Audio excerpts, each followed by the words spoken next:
Hello, my name is Gabe Collura, and I chose to do my final project on disinformation in the field of journalism as a result of artificial intelligence. This is a very prominent issue today in the topic of information fluency, especially with certain current events that are plaguing the globe. As journalists, my colleagues and I work constantly to eliminate disinformation from our field. Let's get to it. Let's start by asking a simple question. What exactly is disinformation? Well, in a literal sense, Merriam-Webster defines disinformation as false information deliberately and often covertly spread, as by the planting of rumors, in order to influence public opinion or obscure the truth. There are, of course, many different terms that you may have heard in the past that have been used to describe disinformation. The most recognizable one is probably fake news. Hearing about fake news is something that has been pounded into our brains in recent years, mainly because of false accusations made toward media corporations by former President Donald Trump. While disinformation is a very real thing, it is important to note that not all news stories are fake, which most people understand. However, the issue of disinformation has become more potent than ever and is gaining steam due to the unfortunate divide in our country. The divide in our country becomes even more obvious when looking into what percentage of adults trust the media. The spread of disinformation has caused a substantial dip in the number of Americans that believe what they hear and read on national media outlets. A Pew Research study in 2021 found that just 58% of American adults say that they trust the national media. That is a concerningly low number, and it is the second lowest percentage ever recorded in this such poll. While it is good to think, oftentimes national media reports directly from the source. The partisan divide is also rather apparent, as 78% of Democrats trust the national media, but only 35% of Republicans do.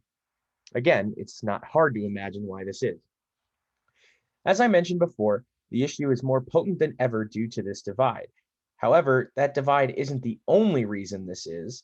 Technology is ever so improving, especially artificial intelligence.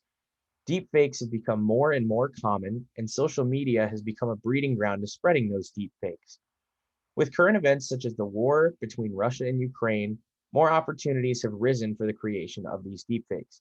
Videos that surface that appear to show certain figures of power saying things they didn't say only make people more weary of what information they come across, which makes the job of a journalist even more difficult.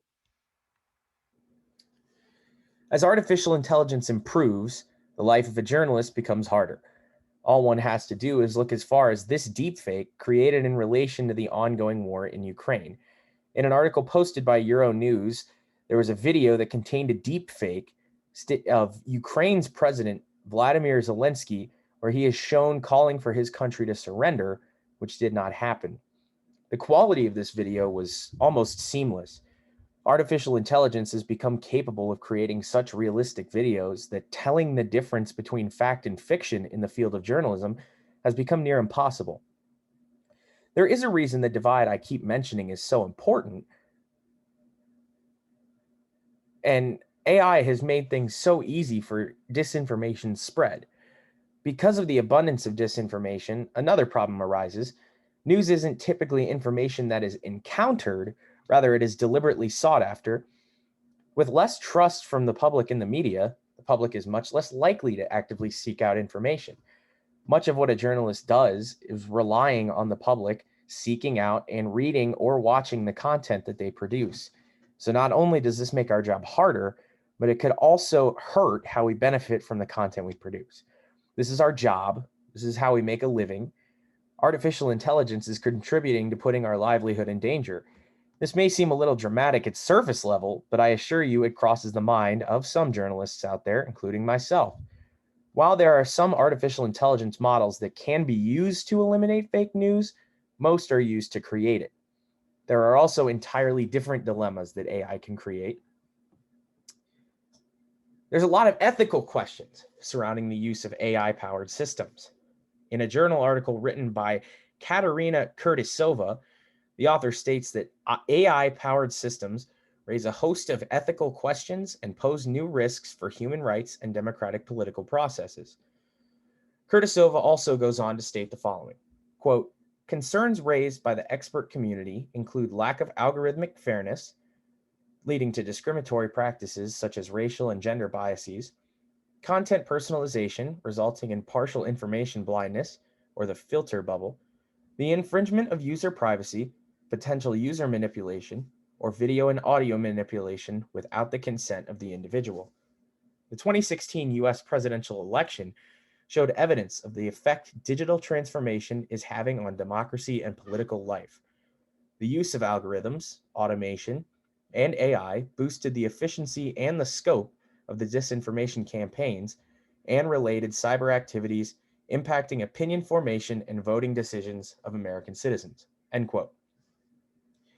It's very clear that the further development of artificial intelligence has transformed how people consume their information.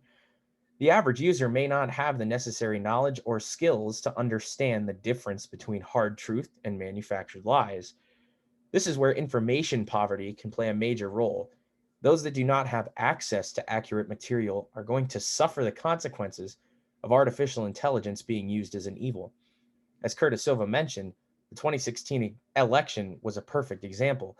With these processes already in place, it can be difficult to solve them, but there are some ways to do so. Big Data in Society recommends two approaches that I found to be noteworthy. As I've mentioned in this presentation, artificial intelligence can be used as a non-evil.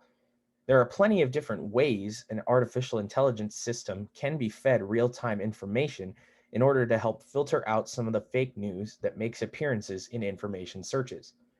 The battle online is something that will never end. This would also take a lot of work to do, but that comes as no surprise.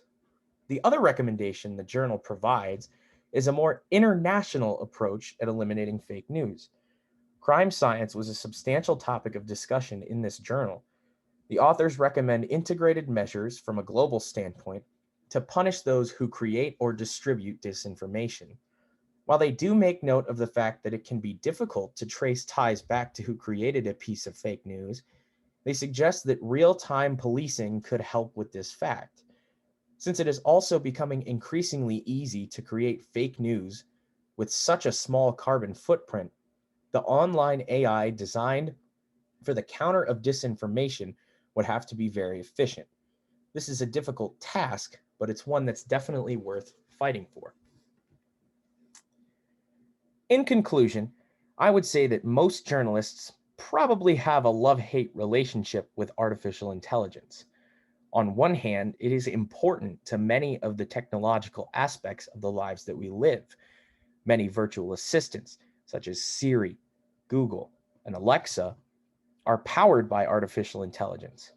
Many of our social media algorithms are also powered by artificial intelligence, whether that be what comes up on your Facebook timeline or your Twitter timeline, what posts you see on Instagram, so on and so forth. While all of this may be true, there is still a need for it to be regulated.